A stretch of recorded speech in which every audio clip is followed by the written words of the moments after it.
Great. Well, thanks very much, David, for your kind introduction. It's lovely to be at TAFAC. Thank you to the committee for inviting me to speak. And yeah, it's just lovely to be in hometown with a home crowd and yeah, so many familiar faces and friends in the audience. It's been a great couple of years for me, and over the last few, I've had the pleasure of delivering some projects for the Library of Inner Perthshire mortification, and they've been seeking to interpret the Roman legacy of their environs to their visitors.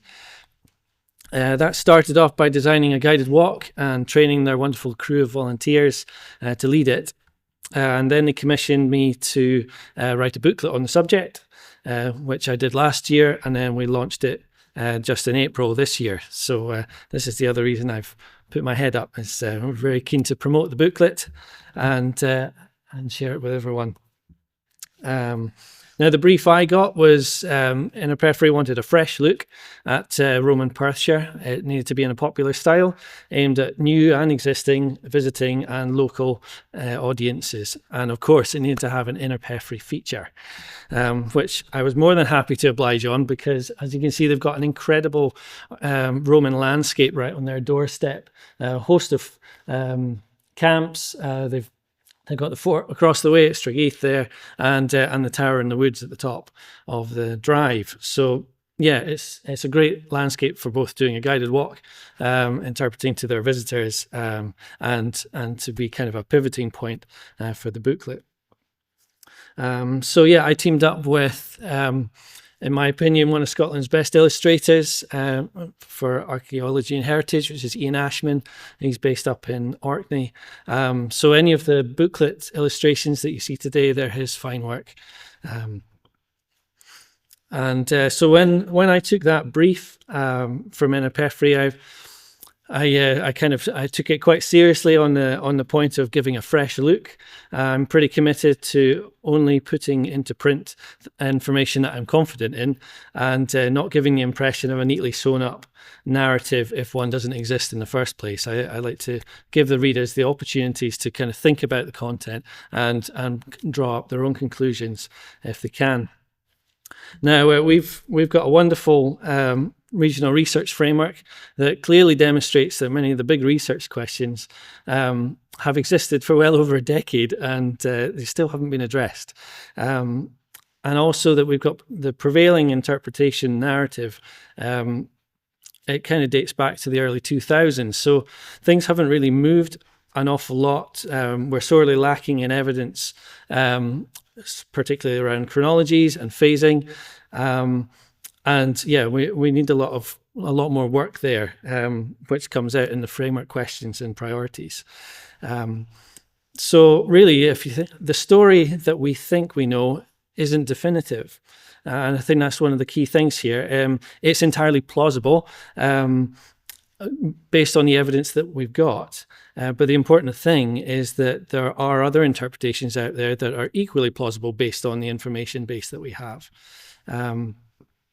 And if we take a critical approach and we ask what if, then it kind of opens up a world of other possibilities. And that's what I was faced with when I opened the book, as it were, to start writing the book, booklet. Now, I think the first thing I want to say is that I'm not going to just deconstruct any narratives or particular schools of thought here. All I'm trying to say is that it's time to hit refresh, to take another look at the evidence that we do already have with a fresh set of eyes, and to get out there and gather more data, because critically that's what we're going to need in order to push things forward. So what follows is really a short selection of the observations I've made whilst doing the research. So it kind of underpins the booklet, really, in what I was writing about there. Time's too short to unpack it in too much detail.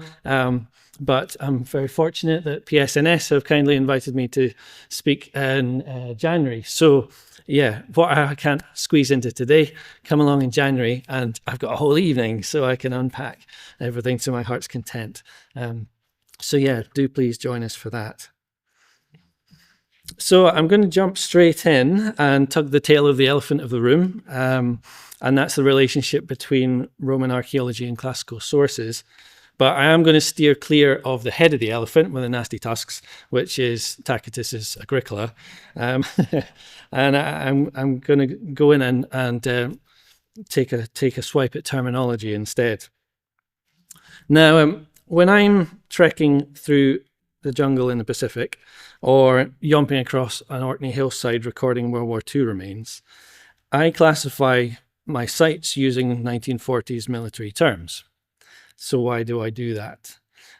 Critically, because it then means I'm using the same language as the historical sources. So that's combat reports, that's war diaries, that's field manuals. And that allows me to make cross connections between the sites and the narratives between individual formations moving across a landscape, how those landscapes were being named, particular site types, and even right down into individuals. So I'm in the same language. Now, I think if it works for recent conflict archaeology, why aren't we doing it for classical? Why not classical? Now, I think we all agree that Roman Scotland was a sphere of military-led interactions, so it is worth applying a conflict archaeological method or methods to its study. So let's just kind of take one example, site classification. So we've got a whole range of site classes that we use for Roman military sites. We've got our camps, which kind of breaks down into subtypes again, from marching camps to construction camps. And then we've got what we call our auxiliary forts. We've got fortlets. We've got legionary fortresses. But for the Romans, they just had one term, and they're all the same technically. And at the core, at the heart of it, they are all the same. It's the castrum, plural castra. So this is a battle-winning concept that derives in the 3rd century BC. And over the 300 years before the Romans step a toe into Scotland, it's evolved into an empire-building military formula. Yeah, as I said, we call these things lots of different things, but for the Romans, it's a castra. That could be subdivided into a castra estiva, which is a camp that's a fortified place that's occupied for the campaign season, or castra hiberna, which is occupied over the wintering months. And then you also get a diminutive coming out of castrum, which is castellum, and it starts appearing. Ultimately, it means a fortified place or a stronghold. It has origins in the 2nd century BC, and actually non-military contexts to describe kind of strongholds that the Roman army was actually coming up against. But later on, into the 1st, 2nd century, you start seeing it being used to kind of create a bit of distinction between kind of campaign camps for forces. But at the heart of it, you're still dealing with kind of one term. Now, they all have the same function. So whether you've got a square form or a playing card type, whether it's what we call a legionary fortress, whether it's a marching camp, or whether it's the really irregular shaped things, they all follow the similar structure. They all have these same kind of elements to them, and they all ultimately have the same core function, which is to house the soldiers, their administration, their equipment, their provisions, and their transport within an enclosed, defended space. So they all fit within this one catch-all. Now, the problem we've got by dividing them all up into all these different subcategories that we've got is that we end up with a language barrier that kind of prevents us from aligning with the classical sources. And that's not just the histories, but it's also military manuals, dispatches, letters, and other useful surviving texts that might make reference to kind of sites and places. But because we've got this different language in this subdivision, it makes it harder for us to kind of make connections. So in essence, our terminology actually closes our minds to other possibilities of interpretation and understanding of how the camps and forts related to one another across landscapes. I'm just going to pull a couple of quick examples of that, because our site classifications are also now loaded with interpretive associations, and that in itself also can close our minds to the possibilities. So take the notion of the auxiliary fort, for example. So there, immediately, we've got an interpretive element within the title, auxiliary. So that immediately makes us think about the garrison being predominantly being auxiliary troops. But if we take a local example like Stregeeth and Shepherd Frere's work there, if you actually dig down into that report, is he was interpreting and identifying different qualities within the construction of different buildings, to the point where he'd identified one centuri in the corner as potentially being legionary. So you could have, in his example of the Flavian phase at Stregeeth, you could have as much as a centuri of militiae legionis, which is like legionary troops, basically, as part of the garrison of which was otherwise auxilia. But by stamping it auxiliary fort, you miss that detail, and it's it kind of impedes our way about thinking how these forts operated and the composition of the troops that were within them, and also how they were who and how they were being built. All because we kind of put that auxiliary bit in front of its classification. I think we've had this kind of discussion, or rather Hess has had this discussion as well when it comes to forts and hill forts and what happens when we preface titles. So another quick example, fortlets. As soon as you say fortlet, I guarantee that top picture is what you're going to be thinking about. We think of border crossing posts on linear frontier systems.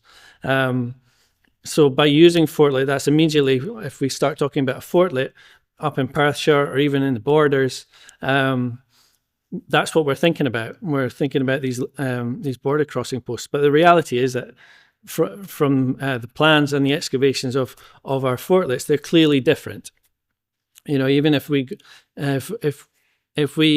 kind of accept the evidence, which is for certainly in Perthshire for fortlets not having permanent buildings in them, and that pushes us into the direction of thinking of them as being seasonally occupied places. They're clearly not fulfilling the same role as the fortlets we think about associated with linear frontier systems. So they are different. But yeah, what I'm trying to say there is because we've classed them within the same classing as these border posts, it's closing our minds and immediately making us think of one interpretation rather than the other options.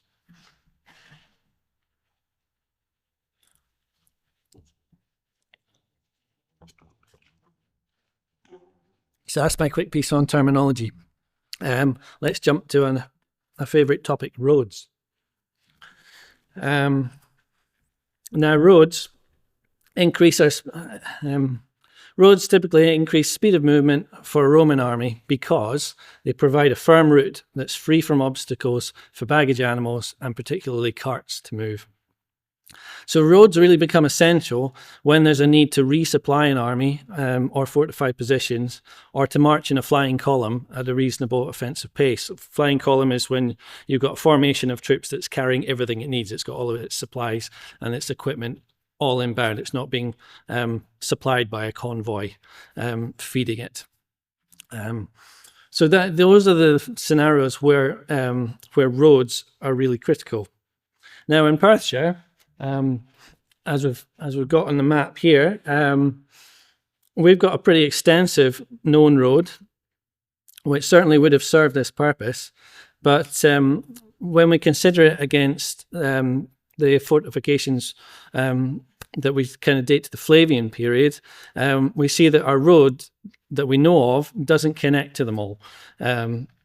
So we've got like the Highland Line forts, for example, and particularly in Stuthul, the legionary fortress, that we haven't got roads identified connecting them. So, you know, does this mean we haven't found them yet? Does this mean they're lost beneath modern tracks or roads, or are we missing something? Now, it takes a long time to build a road, especially one like this, which is whenever we've sectioned any of the roads in Perthshire, this is what we get. But it takes a very long time to do this, and it's certainly not something you're going to be doing whilst you're on campaign. You can't lay this ahead of a marching column. So all those advantages of increased movement and increased pace, they're not going to be available for those initial vanguard formations of a conquest, or a military formation moving into a landscape for the first time, for the first campaign season, etc. So that we need to be putting those roads back at least one campaign season in our minds. So then we're kind of stuck with an issue, aren't we? Because we still need a way of getting these troops moving around and being deployed across hostile territory. Because ultimately a military formation needs a route that it can advance on immediately. So let's turn to classical sources and see if they help. Now, don't worry, it's a massive slide of text, but you don't need to read it all. This is the order of march as written by Josephus. So it's on the other side of the empire. It's in the Middle East, but it's contemporary to within 10 years of when we're considering the Flavian conquest of Scotland to be, which is pretty darn close. It's the same guys. This is Vespasian we're talking about, and it's the end of his reign when we're looking at the sort of the first conquest into Scotland. So this here is an observation of the order of march where each of the units came in the formation in a marching column. So what I'd like to draw your attention to is the fourth element of the column, which is described here. To make the road even and straight, and if it were anywhere rough and hard to be passed over, to plane it, to cut down the woods that hindered their march.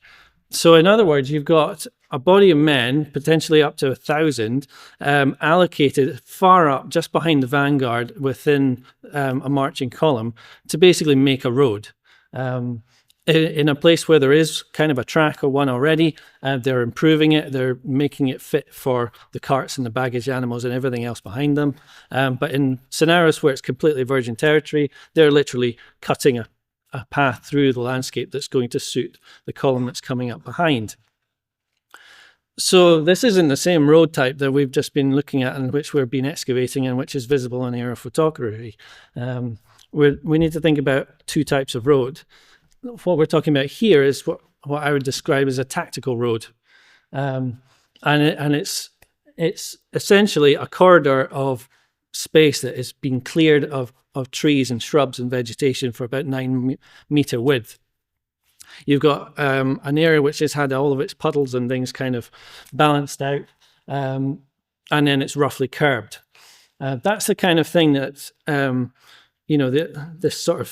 this group of men far up in the column could just about achieve as the rest of the column comes up behind them. But I mean, even if you do some sums, if you say about 100 meters of grassland could take 40 man-hours to clear, then if you've got about 1,000 chaps on the job, then you could clear about 2.5 kilometers an hour. But it's still a really slow-moving column that we're dealing with here. So I think as part of that, and I think the other thing to know about tactical roads is, there's nothing physical there. They aren't going to show up archaeologically. Are we dealing with a scenario where we have tactical roads coming first? Is this what we're seeing predominantly in the Flavian period? That's then linking up with these other forts, like the Highland Line forts, and then our what I call a strategic road, which are the ones that are properly metalled. They're coming in later, but do we need to be thinking about them actually being potentially much later, i.e. 2nd century later, and more the work of Antoninus Pius? Certainly bearing in mind that they're not linking up with as far as we can see so far, linking up with Inchtuthil and such. So, yeah, I think I'm just trying to say is we're needing to kind of consider these things in a different way and just sort of refresh our mindset. And I think as part of that, it's also worth paying closer attention to the work of Dr. Andrew Tibbs, and especially on the Flavian conquest, in particular on the role of the Roman navy in deploying and supplying the army and conveying building materials. So ultimately, the swiftest way to move men, beasts, and material was by water. And it's evidenced time and time again, empire-wide, that wherever the army encounters sea and navigable waterways, they use the navy for deployment and resupply. So Andrew's work has identified that in the majority of cases, you've got forts orientated with entrances towards rivers and water routes. So there are clear affiliations there. We need to be thinking about how the material was moved up for the construction of Inchtuthil. The river makes the most sense. But if we even if we dangerously stray into the world of Tacitus and admit that even if just a morsel of that text is true, then he puts a lot of emphasis in his history on the role of the navy and what the navy's doing. And they're not just circumnavigating Scotland. He describes them being used for tactical deployment and the role of the Marines as well in offensive operations. So the navy has a part to play here that I don't think we're kind of fully appreciating. And I think if we just take that on board and think about it, then it can change quite drastically how we consider the Roman incursions, the methods of deployment, and the directions of movement. If I jump back to my map here, well, actually, no, let's go to Ptolemy first. So here's Ptolemy's map, or map projection of Britain and Ireland, with Scotland conveniently squished over to kind of flopping over as if it's not had enough water. Ptolemy identifies major estuaries and rivers, and on our section of the coast, we've got the Forth estuary. Then we've got the Eden running in towards the Lomans. Then we've got the Tay estuary, and then we're up to the South Esk and Montrose Basin, and they're all identified as significant kind of entries. So I think you could have small detachments of troops being deployed up the rivers and then connecting with land supply points, and then kind of connecting down to potentially the slower moving formations coming up kind of from England by land. How are we doing for? We're maxed out. I guess I lost track of just how much I could talk about. You will need to stay tuned and come along in January to hear all about Roman towers. Because, either that or give me another 40 minutes. So I think, all right, I will beetle away. But thank you very much. Let's see if I can find my final slide. Yes, did you get the book? Thank you all.